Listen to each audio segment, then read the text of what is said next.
Martine Antunes, bonjour. Bonjour Stéphanie. Vous êtes directrice marketing et communication chez Hyundai Motor France. L'automobile, c'est une passion depuis toujours. Est-ce que petite fille déjà, vous vous intéressiez à l'automobile? Un peu comme Obélix, hein. Moi j'ai plongé dedans quand j'étais petite. Effectivement, j'ai un papa qui a fait sa carrière en automobile, donc forcément j'en ai entendu parler à la maison. Vu que c'est sa passion pour lui, on était, mes sœurs et moi, très souvent sur circuit à voir quelques courses automobiles et donc forcément un peu imprégné de ce qu'est le produit auto, de ce qu'est la performance. C'est pas arrivé forcément euh, comme quelque chose de très évident au départ. Je démarre ma formation dans le groupe ESSEC.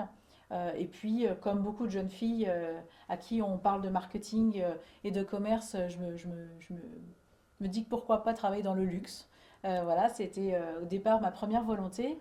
Et puis, à la recherche d'un apprentissage, je réfléchis, etc. Puis, on en discute avec mon père et qui me dit, tu devrais tester chez Renault parce que il y a beaucoup de choses à faire. Et puis, le produit automobile pourrait te plaire d'un point de vue marketing. Donc, finalement, j'arrive chez Renault, Puis alors euh, là, une bonne période. une période de lancement de Mégane 2. Et alors, je me retrouve plongée dans ce qu'est le marketing pour de vrai, avec des mentors qui étaient vraiment extrêmement pertinents et très diplômés, qui du coup me font monter dans le train et me montrent ce qu'est le marketing pour un lancement de véhicule d'un point de vue mondial. Donc avec les discussions avec les filiales, avec le suivi des chiffres, des performances, et puis la réflexion aussi autour du SUV à l'époque, et quelques beaux projets que j'ai pu mener pour pouvoir en fait contribuer à des réflexions dans le futur. Donc j'ai adoré. Donc là, vous étiez en alternance. Ouais. Et ensuite, à l'issue de votre diplôme, ça a été une évidence pour vous d'aller dans l'automobile? Vous avez tout de suite postulé dans l'automobile? Exactement. En fait, en fin d'études, je me dis que je continue en automobile. Je continue en automobile, je cherche mon stage de fin d'études et puis je rejoins les équipes de Saab qui appartiennent à ce moment-là à General Motors. Saab, marque suédoise, un peu confidentielle, premium, et surtout ce qui m'intéressait dans le projet qu'on voulait me confier, c'était pouvoir accompagner en fait la filiale de Saab en France dans la poursuite en fait de leur lancement de nouveaux modèles et puis dans leur nouvelle technologie de bioéthanol. Euh, je me dis, ok, d'un côté, j'ai vu le marketing d'un point de vue mondial, très stratégique. De l'autre côté, je vais voir en fait le marketing plus opérationnel d'une filiale qui doit du coup implémenter en France une stratégie suédoise, donc mondiale. Et donc, je me dis, ok, ça va bien enrichir ma connaissance du secteur automobile. J'y vais. À l'issue de ce stage-là, on me propose de m'embaucher. Et, euh, et je me souviendrai toute ma vie de la réflexion de mes meilleurs amis à ce moment-là, à qui je dis, eh bien, on me propose un poste de chef de région dans le sud-ouest, donc j'irai m'installer à Toulouse. Et mes meilleurs amis me disent, bah non, tu vas pas partir. Et je leur dis, bah si, en fait. Je dis, bah si. Et donc, me voilà partie avec ma Saab 93 Sportage. J'ai 22 ans. Mes camions sont dans le coffre. Mes cartons sont dans le coffre. Il y a le camion de déménagement qui a vidé mon studio parisien de quelques mètres carrés de carton. Et je me retrouve à Toulouse, plongée dans le grand bain pour devenir chef de région et du coup motiver mes concessionnaires à mettre en place les stratégies qu'on avait définies en centrale. Euh, j'ai adoré. C'est pour moi l'expérience qui a été la plus constructive. Déjà parce que j'ai eu le meilleur manager au monde, et je le dis encore plus librement que maintenant il est à la retraite, mais j'ai eu un manager coach qui m'appelait le matin pour savoir comment j'avais préparé ma visite en concession et qui m'appelait le soir pour débriefer de mon succès ou de mon échec pour que je reparte dynamique. Et finalement, quelques mois après, j'apprends que en fait, certaines personnes avaient pris des paris sur ma réussite ou pas. À ce moment-là, je suis une des seules femmes, hein, zone manager pièces et services. Il y a une collaboratrice qui est chef de région vente, qui est sur la même région que moi, le hasard, qui aujourd'hui est devenue toujours une très très bonne amie à moi parce qu'on s'est soutenus. Deux femmes, deux caractères différentes, elle était plus âgée que moi à ce moment-là, et on s'est vraiment motivés à réussir ensemble et à faire en sorte que la région sud-ouest performe ensemble à la vente et à la pré-vente. Et ça a été pour moi la, la partie de ma carrière la plus instructive. Alors, avec des moments très difficiles, hein, je dois l'avouer, hein. Ma sœur connaît quelques noms de concessionnaires parce que quand je sortais de réunion et je reprenais la route, eh ben, il fallait que je débriefe. Et, euh, et elle, elle sait encore dire quelques noms de concessionnaires avec qui c'était pas toujours facile. Mais en fait, je dis aujourd'hui à toutes les équipes qui travaillent chez Hyundai à quel point le terrain est riche et enrichissant, vraiment, parce que chaque jour est une journée différente. Chaque problématique de concessionnaire est unique. Et en fait, vous êtes là responsable de votre région. Et c'est vraiment ce terme. Vous arrivez du siège et vous allez en région pour vous occuper de votre business. Vous êtes responsable de vos objectifs, vous êtes responsable de l'implication des hommes, vous êtes responsable de la qualité de service. C'est incroyable à quel point ça fait grandir et ça donne ensuite des clés quand on veut passer au marketing parce que vous savez comment se vend une voiture. Et c'est tellement compliqué la vente intermédiaire que sans passer par le terrain, on passe à côté d'une expérience. Vous avez ensuite quitté Saab pour aller chez Opel. C'est ça. Alors, c'était une promotion du coup parce que ça restait le même groupe, c'était Oui, General c'est General Motors. Motors, oui, tout à fait. Et je passe effectivement chef de produit à ce moment-là, accessoire chez Opel. Donc, je fais mes armes sur le marketing produit. À ce moment-là, ça me permet de découvrir aussi un autre pan de ce que j'avais vu lorsque j'étais apprenti, stagiaire ou dans mes études. Et à l'issue des 3 ans au marketing produit, bon, il y avait c'est Chapter 11 à ce moment-là, donc pour General Motors c'est un peu compliqué. Et je décide de partir et je quitte General Motors pour un beau projet chez Goodyear Dunlop, euh, où il y avait une marque à lancer, une image de marque à redresser, et puis euh, du lobbying à faire pour la loi montagne qui a finalement passé. Et à ce moment-là, la loi pneu hiver, comme on l'appelait. Et donc, je décide de quitter en fait le constructeur auto pour rejoindre ce gros groupe américain. Et je découvre en fait l'ensemble des acteurs de la prévente qui vont de Allo Pneus, qui ont une villa fabuleuse à ce moment-là à Aix-en-Provence, qui font du business en ligne de vente de pneumatiques, de réparation à domicile. Ça passe de Allo Pneus à Euromaster, à Speedy, au groupe Mobivia, donc de la famille Muliez, avec Midas et Noroto. Enfin, donc une diversité en fait d'acteurs qui me permettent du coup d'améliorer le marketing en soutien des business à réseau, de divers réseaux, et qui me permet du coup d'approfondir aussi ma connaissance sur tout ce qui est marketing produit, marketing de marque, et je touche aux médias puisque je fais une formation continue à Dauphine et je deviens responsable du coup de la transformation digitale de Goodyear Dunlop avec au démarrage des réflexions sur les réseaux sociaux, hein, au démarrage, donc le nombre de fans, l'engagement, la communication, la particularité des plateformes aussi entre Facebook et Twitter à l'époque. Et puis aussi l'ensemble du média digital au sens large, avec la manière d'acheter et la manière d'aller chercher des prospects qui vont penser à acheter un pneu Goodyear plutôt qu'un pneu de la concurrence. En 2015, quand on vous propose de venir travailler chez Hyundai, qu'est-ce qui vous séduit?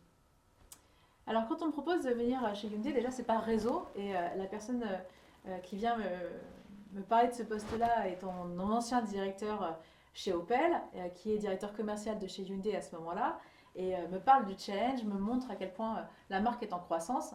À ce moment-là, c'est le retour de Tucson en 2015, la i20 de l'époque, et puis ils vendent un peu plus de 20 000 voitures. Ça reste confidentiel, mais la marque est en croissance.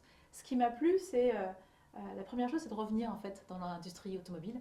Après 5 ans dans le pneumatique, on a beau parler d'innovation, de techno, de freinage court, euh, finalement, ça reste encore un produit noir, rond et trop cher pour les Français. Donc j'avais fait un peu le tour. Et on me dit, là, il y a une marque qui est en croissance. Il y a une marque qui se projette sur les motorisations hybrides, électriques. C'est une autre culture aussi que celle que j'avais pu connaître au préalable. J'avais fait donc 2 boîtes américaines, hein, General Motors et Goodyear Dunlop. Donc je me dis qu'il y a un vrai challenge à la fois de par l'innovation et les ambitions du groupe et à la fois pour la culture de marque. Vous intégrez Hyundai. Hyundai est une marque coréenne. Culturellement parlant, c'est très différent de ce que vous aviez connu chez Renault et General Motors. Alors oui, tout de suite, c'est différent parce que À l'époque où j'arrive en 2015, il y a encore un double management avec un président qui est de nationalité coréenne présent sur place avec des coordinateurs qui sont coréens et puis un directeur général et un comité de direction opérationnelle qui est français. Et donc il y a effectivement cette bipolarité dans les échanges entre la culture coréenne et la culture française, et entre la connaissance du marché français et le lien direct que nos Coréens ont avec le headquarter. La, la, la première chose qui me frappe, c'est d'abord la culture du collectif. Par rapport aux Américains, on a des Coréens qui réfléchissent pas pour eux, qui réfléchissent pour le groupe. Et donc, en fait, ne passe pas ton temps à dire ce que tu fais, mais fais ce que tu dis. Et lorsque tu as fait, tu n'as pas besoin d'en faire plus non plus pour le montrer, parce que la société le sait. Et donc, ça change énormément, en fait, le quotidien par rapport à certaines cultures américaines où, pour que ça se sache, il faut le dire plusieurs fois, et si je peux le dire plus fort que mon voisin, c'est mieux. Et donc, je retrouve en fait une espèce de sérénité où, finalement, on se concentre sur ce qu'on doit faire. Il y a très peu de politique, parce que les Coréens, quand ils démarrent leur carrière chez Hyundai, souvent ils la finissent chez Hyundai.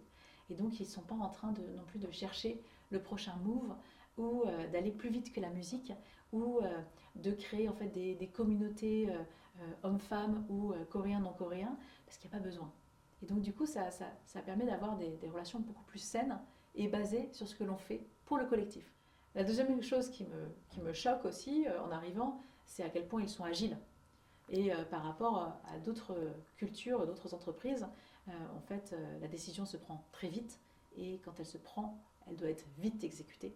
Et très, très, très, très vite. Et je passe mon temps à le dire depuis 10 ans que, effectivement, ce qui est normal chez nous n'est pas normal sur le marché du travail en France. Et du coup, on acquiert ce rythme un peu effréné. Et ça évite aussi de passer trop de temps à faire de la politique et de se concentrer sur ce qui fonctionne et sur ce qu'on mesure. J'intègre Hyundai en 2015 au poste de responsable stratégie médias et communication. Donc je m'occupe des investissements médias et de la création en fait des publicités pour Hyundai. Ça me permet du coup d'enrichir mes connaissances sur tout ce qui était médias digital à ce moment-là, d'enrichir de mes connaissances sur la télé, sur la presse et autres. Et puis de travailler avec une agence intégrée, parce que c'est une particularité aussi des marques coréennes, c'est d'avoir leur agence de communication intégrée au groupe qui s'appelle Innocheon et qui est dirigée par la sœur de notre grand patron monde. Donc c'est une grande particularité, ça me permet de travailler en fait cette collaboration et cette relation avec l'agence. 3 ans après, je prends la responsabilité de la stratégie de la marque et de la communication au sens large, donc je récupère tout le média, tout le digital, les réseaux sociaux, et donc on renforce en fait l'équipe d'expertise, notamment sur tout ce qui est site web et réseaux sociaux, pour pouvoir être encore plus performant et pouvoir vraiment travailler les contenus propres aux prospects, tout ce qu'ils recherchent. Et on arrive à ce moment-là à 2018-2019, et c'est le lancement de Ioniq, hybride rechargeable, électrique, sur la même plateforme, sur le même design. Et donc on se dit, ok, il faut aller vraiment intéresser les gens à passer à l'électrique. On arrive dans ces réflexions de contenu, YouTube, de qu'est-ce qui se dit aujourd'hui sur le web et comment on va relever cette challenge, réduire les obstacles au passage à l'électrique. Et puis en 2022, du coup, mon prédécesseur, mon directeur, s'en va. Et comme il m'avait bien formé, hein, faut être honnête, j'étais du coup plutôt prête à prendre son poste. Et mon président, du coup, décide de le remplacer par moi. Et donc, je suis promue au poste de CMO au départ de Vincent depuis 3 ans. Et est-ce que vous pensez que c'est un atout, justement, d'être une femme à ce poste-là? Ça nous permet de voir les choses un peu différemment, c'est certain. Ça me permet aussi de pouvoir challenger le directeur commercial qui, pour le coup, lui est un homme et qui n'a pas toujours la même vue que moi, d'aborder aussi des sujets de stratégie avec un autre angle. Parce que la plus grosse différence quand je suis arrivée au comité de direction, c'est qu'on est tout de suite plongé sur des sujets dont on n'a pas forcément l'expertise directe, parce que finalement on travaille en équipe la stratégie de la filiale. Et donc ça passe par les process, l'organisation, les hommes, les outils, les visions. Et donc un homme et une femme forcément ont des vues différentes et elles s'enrichissent l'une et l'autre pour pouvoir avoir quelque chose de plus solide, plus construit. Alors, corrigez-moi si je me trompe, mais en Corée du Sud, chez les constructeurs, que ce soit Hyundai ou Kia, la mixité est une réalité. Mhm, Il y a énormément de femmes, autant de femmes que d'hommes en fait. Est-ce mhm. que c'est le cas aussi chez vous en France? Oui, c'est le cas chez nous. C'était une vraie volonté aussi de mon président, Lionel, qui souhaite avoir le maximum de mixité ou de diversité possible pour enrichir la filiale, tout simplement. Donc aujourd'hui, notre comité de direction français, c'est 2 hommes et 2 femmes, plus mon président. Et c'est une réalité aussi au sein des équipes marketing ici, au sens large, parce que l'on soit en charge des relations presse, du CRM, de la data, de la communication, du produit, aujourd'hui je suis à quasi 50-50 hommes-femmes. Ça dépend toujours du dernier apprenti qu'on va prendre ou au dernier stagiaire qu'on va prendre. Donc tous les 6 mois, ça peut un peu basculer. Mais en ce moment, on a 16 hommes, 14 femmes sur l'équipe de 30. Donc on est très mixte. Vous avez des actions que vous mettez en place justement pour favoriser cette mixité ou c'est tout naturel, hein? L'action qu'on met en place, c'est toujours s'assurer que dans les CV que l'on reçoit, il y ait des CV de femmes. Ça, c'est une approche très directe et pour nous très saine de s'assurer qu'en fait, on ait déjà pléthore de profils hommes-femmes à notre disposition pour pouvoir vérifier et choisir le meilleur profil. Pourquoi? Parce qu'au-delà des hard skills, donc sur le métier qu'on va rechercher, la manière dont la personne va aborder le sujet dépend vraiment en fait de qui elle est. Et donc, on n'aborde pas la même chose lorsqu'on est un homme que lorsqu'on est une femme, et pas de la même manière. Et quand on intègre une équipe comme la nôtre, et comme je le disais tout à l'heure, avec beaucoup d'agilité et d'exigence, on veut que le savoir-être soit le plus impeccable possible. Et donc pour ça, c'est important d'avoir des profils hommes, des profils femmes, pour pouvoir comparer en se disant finalement quel sera le bon profil et le bon comportement de l'un ou de l'autre. Et donc on s'assure qu'il y en ait toujours des profils femmes à notre disposition. On constate chez les marques asiatiques récentes, et y compris Hyundai, hein, que justement, il n'y a pas tellement de problèmes de mixité. À quoi c'est dû à votre avis? À mon avis, et c'est uniquement mon avis, ce sont des marques en fait qui n'ont pas connu vraiment l'ancien monde où la voiture était achetée par monsieur pour le foyer et donc on avait une industrie qui était encore très drivée par des ingénieurs qui concevaient et qui vendaient des voitures pour des hommes. En fait, les marques comme les nôtres, les marques asiatiques un peu plus récentes, elles vendent d'ores et déjà aujourd'hui la mobilité de demain, la mobilité pour l'homme et la femme qui a besoin de liberté de mouvement, qui s'assume pleinement pour son foyer ou pour sa consommation personnelle. Et donc du coup, dès le départ, lorsqu'ils élaborent un véhicule, en fait, ils élaborent une conception de vie. Moi, je pense à notre dernier Inster qu'on a vendu, qu'on a lancé là. C'est une petite voiture citadine 100% électrique. Elle plaît autant aux hommes qu'aux femmes parce que les gadgets ou la position de conduite ou le confort, la modularité intérieure est fait pour un usage d'hommes, de femmes, de personnes seules ou de familles de la même manière. Et en fait, ils le conçoivent comme ça, parce que c'est ça le nouveau monde. Donc comme ils n'ont pas connu d'ancien monde, finalement les équipes sont arrivées d'ores et déjà tournées sur ce client et cette cliente d'aujourd'hui, homme-femme. Alors, vous avez deux passions dans la vie, en fait, c'est l'automobile et l'innovation, la digitalisation. Ouais. Vraiment, c'est au cœur de mes réflexions tout le temps. J'adore ça. Et puis je trouve que c'est ce qui nous maintient éveillés. Euh, je dirais que ma passion, elle est au-delà de l'innovation, elle est en fait dans l'innovation au service de l'humain. J'adore voir à quel point aujourd'hui on nous facilite la vie, nous humains, grâce aux outils, sans en devenir dépendants malgré tout.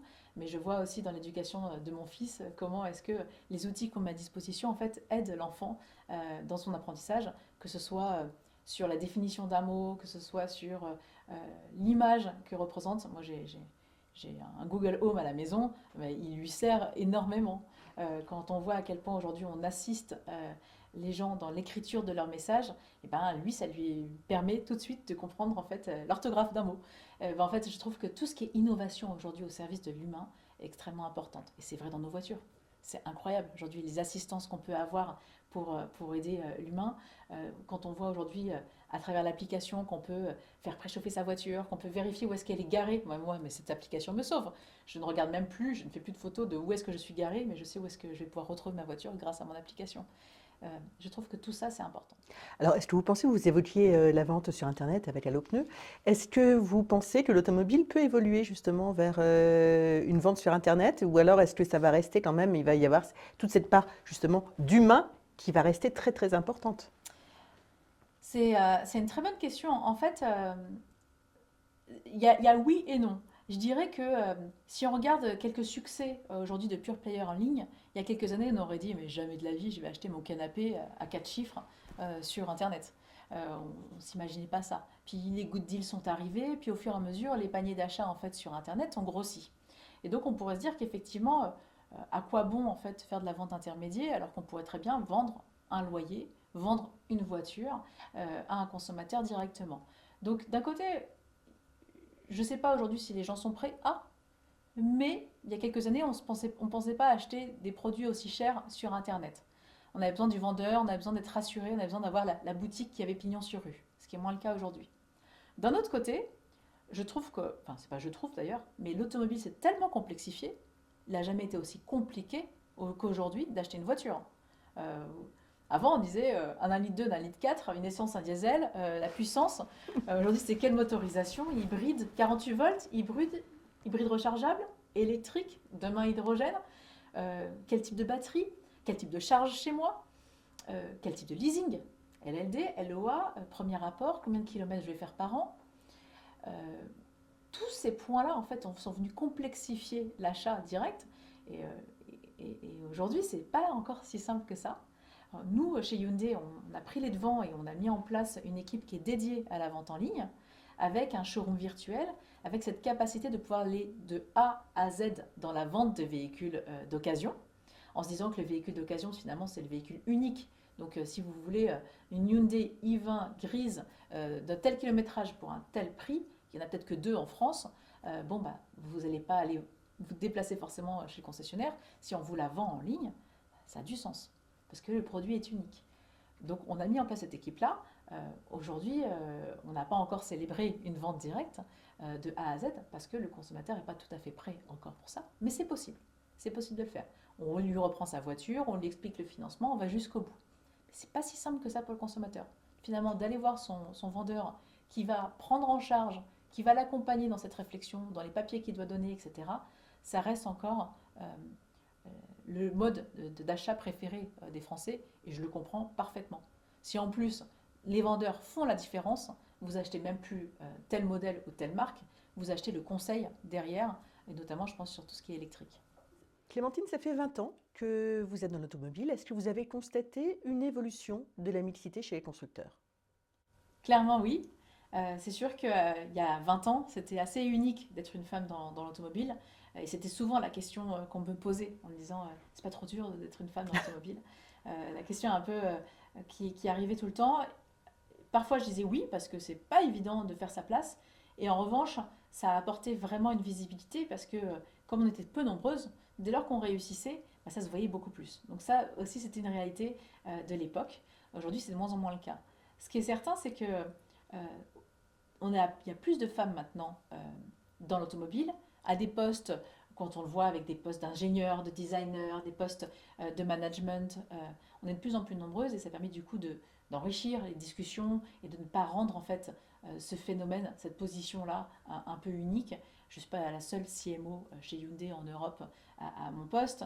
On est femmes, je veux dire, il y a d'autres femmes aussi. C'est plutôt mixte également et ça permet du coup d'avoir quelque chose de très naturel. Encore une fois, aujourd'hui, qu'on soit un homme ou une femme, pour faire du CRM, pour faire de la publicité, pour vendre des voitures, pour travailler en fait la profitabilité de notre réseau, il n'y a pas besoin de se dire d'être un homme, d'être passionné au départ. On a des gens qui sont plutôt engagés dans ce qui est la mobilité au sens large et la liberté d'action plutôt que le produit en lui-même. Vous avez l'impression que les jeunes femmes aujourd'hui aiment l'automobile? On entend souvent que les jeunes n'aiment pas l'automobile. Et là, je vous demande plus précisément les jeunes femmes, est-ce que vous avez le sentiment qu'elles aiment l'automobile? Euh, on trouve un peu les deux phénomènes. On trouve des femmes curieuses du secteur qui n'ont pas trop d'a priori, ni positif ni négatif, mais qui se disent ah ça peut être intéressant. Et souvent ce sont des femmes qui sont influencées par leur père, il faut dire ce qu'il est, ou souvent leurs parents leur disent ouais ce serait intéressant quand même que tu considères Hyundai comme premier employeur ou l'automobile au sens large, parce que eux ils ont connaissance de la richesse de ce secteur-là, ce qui n'est pas forcément le cas de certaines jeunes femmes. Et on en a d'autres, effectivement, qui, pas qui rejettent, mais qui ont peur. Qui ont peur et qui se disent encore, c'est un sujet masculin. Et c'est notre travail à nous de leur montrer que pas du tout. C'est le travail aussi des collaborateurs hommes de manager un homme et une femme et en intéressant un homme et une femme de la même manière. Et surtout ces jeunes générations qui ont des vues de l'automobile aujourd'hui comme étant des acteurs pollueurs ou des acteurs qui sont en train de changer ou des produits qui sont chers, onéreux pour eux et qui même parfois renonceraient à acheter ce type de produit. Donc on est face à des générations en fait à qui on doit montrer que ce n'est pas une réalité pour tout le monde et partout en France, parce que notre siège est en Île-de-France, mais les acheteurs, les consommateurs, ils sont partout en France. Et comment donner envie aux jeunes femmes de rejoindre l'automobile? Nous, ce qu'on leur dit, c'est regarder à quel point on a une diversité de produits pour les hommes et les femmes français. Regardez à quel point on contribue à l'environnement vertueux aussi à travers les véhicules électriques, parce que c'est une réalité et que de pouvoir contribuer à ça, c'est une certaine fierté pour nous. Et puis c'est très enrichissant. Et puis après, ce qu'on leur dit, euh, c'est une très belle industrie dans laquelle les carrières sont longues parce qu'il y a beaucoup, beaucoup de métiers à découvrir. Et ça, c'est pas forcément le cas partout. Et donc, on leur valorise aussi ces carrières longues et ces diversités de postes possibles. Alors les jeunes, c'est aussi un centre d'intérêt pour vous. Je crois que vous vous engagez au niveau associatif pour les jeunes, pour les soutenir justement dans leur carrière. Oui, moi je fais beaucoup de mentoring et pour moi c'est extrêmement important. Et en fait, ça permet de faire bouger les lignes parce que ces jeunes-là, ils m'enrichissent énormément de par leurs problématiques, de par leurs peurs, de par leur fragilité. Et ça me permet aussi d'expliquer aux managers de l'équipe à quel point les personnes qu'ils vont manager en fait ont des freins. Euh, et je garde toujours en tête deux collaborateurs chez moi qui prennent leur poste quasiment en même temps, avec un homme qui va me montrer tout ce qu'il a très bien fait en 6 mois et une femme qui va me dire tout ce qu'elle n'a pas réussi à faire en 6 mois. Et je me dis, ok, c'est vraiment encore notre rôle de mentor d'accompagner différemment l'homme et la femme, mais dans ces craintes qu'ils ont et ces fragilités qui sont leurs propres obstacles, qui ne sont pas ceux de l'entreprise, qui ne sont pas ceux de leur patron. Donc oui, je m'engage beaucoup autour de ça, déjà parce que égoïstement, ça m'enrichit, mais vraiment égoïstement, et j'essaye d'être la meilleure manager possible pour Hyundai Motor France. Donc tout ce qui peut venir nourrir mes réflexions autour de l'humain m'intéresse. Et après, parce que je considère que c'est notre rôle aussi pour ces générations futures qui vont devenir les managers de mon fils, qui vont devenir les patrons de nos entreprises.